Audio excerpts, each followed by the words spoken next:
তার জীবন কাহিনী। আসসালামু আলাইকুম। ওয়ালাইকুম আসসালাম। আসসালামু আলাইকুম। ওয়ালাইকুম আসসালাম। আপু কেমন আছো?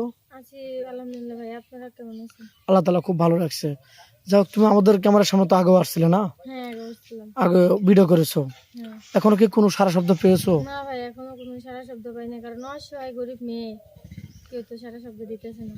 মানে মানুষের যত চেহারা থাক, টাকা পয়সা না থাকলে এই টাকা যুগে পয়সা দিয়ে কিছু হয় না। মনে করেন যে কেউ চেহারা থাকলেও পাগল হয় না। টাকা পয়সা এই যুগের দাম বেশি। তুমি বলতে চাচ্ছ যে এই যুগে চেহারার দাম না, দরকার হলো না, টাকার। টাকার দাম। টাকা হলে ভালো মানুষ পাওয়া যায়, তাছাড়া পাওয়া যায় না। আচ্ছা, বুঝতে পারছি। যাই হোক, তোমার চেহারা সুন্দর, তুমি অনেক ভালো কিউট মেয়ে, নামাজ কালাম পড়ো। তোমার এলাকার কোনো ভাই বেরাদার কেউ বিয়ে করতে চায় নাই? আমাদের এলাকাতে মনে করেন যে যৌতুক বেশি, বুঝছেন? যৌতুক ছাড়া বিয়ে করতে চায় না। তো আমার তো সেই সামর্থ্য নেই। আমার বাবা মা কেউ নেই, সৎ কাকা কাকি, কার জন্য আমারে বিয়ে দিতে পারতেছে না। আচ্ছা, তোমার এই দুটো আমাদের মুসলমানের দুটো ঈদ আসে, ঈদের ভিতরে বাবা মার কথা মনে পড়ে না? অনেকে হ্যাঁ, ডাকে। বাবা মা সবাই তো ডাকে, মা বাবা করে ডাকে না, আমি ডাকতে পারি না। আমার তো মা বাবা নেই, শুধু কান্না করতে হয়। আমি তোমার বাবার জন্য দোয়া করি, নামাজ কালাম করি। তোমার চাহিদা মতো তুমি তো তোমার বাবা মার না, খেয়াল রাখতে পারো না, না, না। তাহলে তো খুবই কষ্ট। তো যাই হোক, আমাদের ক্যামেরার সামনে আসছো, যে কোনো একটা ভালো ভালো যে একটা ছেলে চাই, আমি বট গাছের মতো ছায়া চাই। কারণ সে যেন আমার পাশে সারা জীবন থাকে, আমি যেন তারা আমার পুরো ভালোবাসি, তারা আমি রাখতে পারি সারা জীবন। আচ্ছা, অনেক ভাই অ্যাক্সিডেন্ট করে মানে দুটো বিয়ে হয়ে যায়, কারণ হলো যে একটা বউ চলে গেছে, আরেকটা বউ দেখা যায় যে মারা গেছে অ্যাক্সিডেন্ট করে, তাহলে দুটা তার জীবনে ঘটনা ঘটে গেছে।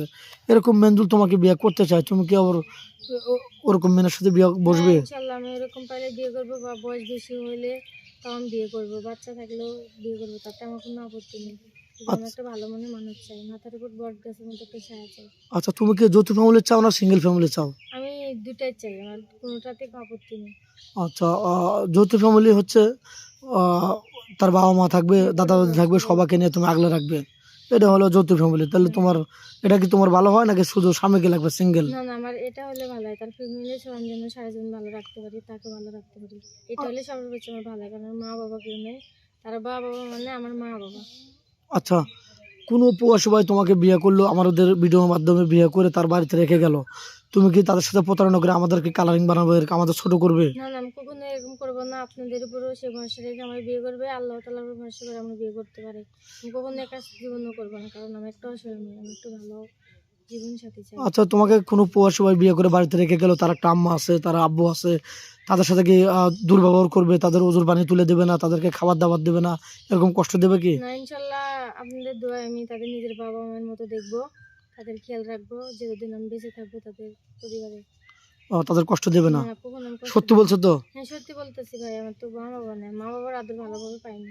মা বাবার আদর তাদের কাছ থেকে পেতে চাও ভালোবাসা দিয়ে, হ্যাঁ, নাকি? তাদের কাছ থেকে আমি নিজের মেয়ের মতো পেতে চাই, এবং নিজের মেয়ের মতো তাদেরকে আমি ভালোবাসা দিতে চাই। আচ্ছা, অনেক খুশি হলাম, তোমার কথাটা শুনে আমি মুগ্ধ হলাম, খুব ভালো লাগলো। যাই হোক, ভিডিওটা লং করতে চাচ্ছি না, তোমার তো ফোন নেই, আদৌ না আদৌ ভাই, ফোন আমার নেই। কোনো ফোন নেই, ঠিক মতো এক মুঠো ভাত খাইতে পারি না, কাপড় চোপড় পরতে পারি না, জীবনে দেখেন, কোনো- মেয়েটার খুবই কষ্ট, তার পরনের পোশাকটাও আরেকজনের, নিজের না। না। তো যাই হোক, ভিডিওটা লং করতে চাচ্ছি না, মেয়েটার কোনো ফোন নেই, আমাদের নাম্বার দেওয়া থাকবে, কেউ ভিডিও কল দেবেন না, ভিডিও কল দিলে ব্লক করতে বাধ্য হবো। ভালো থাকবেন, সুস্থ থাকবেন, এই সবার জন্য দোয়া করি।